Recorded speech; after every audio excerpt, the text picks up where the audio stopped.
evening.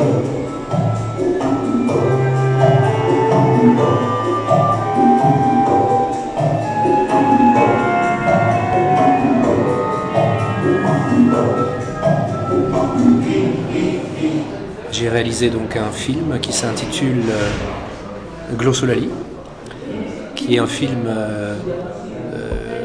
qu'on pourrait dire sur le langage, qui est constitué comme une sorte de rébus. Et le point de départ, ce qui me frappait beaucoup, c'est qu'on fait des films pour peu de spectateurs souvent.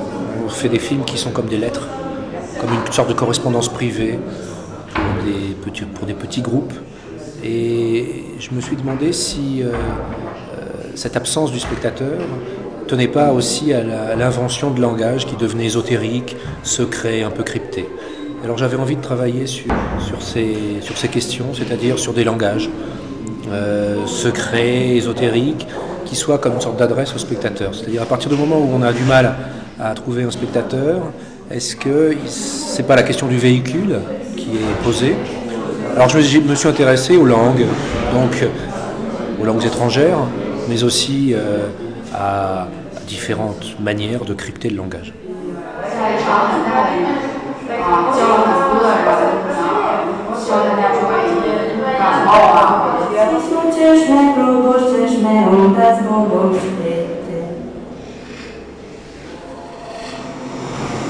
C'est la main qui exécute la plupart des signes, avec ou sans le concours de la physionomie. On tenterait en vain de décrire des signes uniques avec des mots. Il faut un moyen de peindre ces signes. Moi, j'ai commencé à apprendre l'espéranto toute seule avec la méthode Assimil, juste le livre comme ça, dans le but, comme j'étais institutrice à l'époque, dans le but de faire de la correspondance scolaire, éventuellement un voyage scolaire. Puis en fait, je me suis laissée prendre au jeu, j'ai voulu parler espéranto à la maison. Le titre du film s'appelle Glossolali.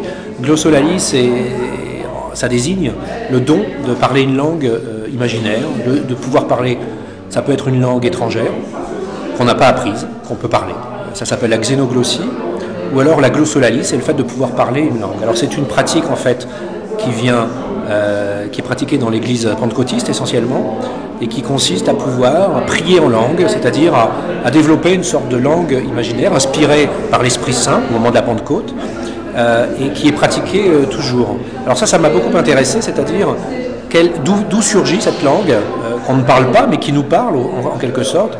Et c'était un peu le foyer, le point un peu ultime du film. Donc on avait de toute façon la langue maternelle, des langues étrangères, des langues inventées comme l'espéranto, et puis l'apparition tout à coup d'une langue. Alors la glossolalie, c'est un sens religieux, qui désigne effectivement cette prière en langue, et ça m'intéressait de la mettre en parallèle aussi avec la poésie, notamment la poésie sonore ou la poésie du poète russe Klemnikov. Donc j'ai un peu mis en parallèle aussi ce moment. Ce qui m'intéresse, c'est que c'est le moment où la langue disparaît, c'est-à-dire qu'on est elle s'affirme dans sa pure sonorité et elle fait disparaître absolument le sens.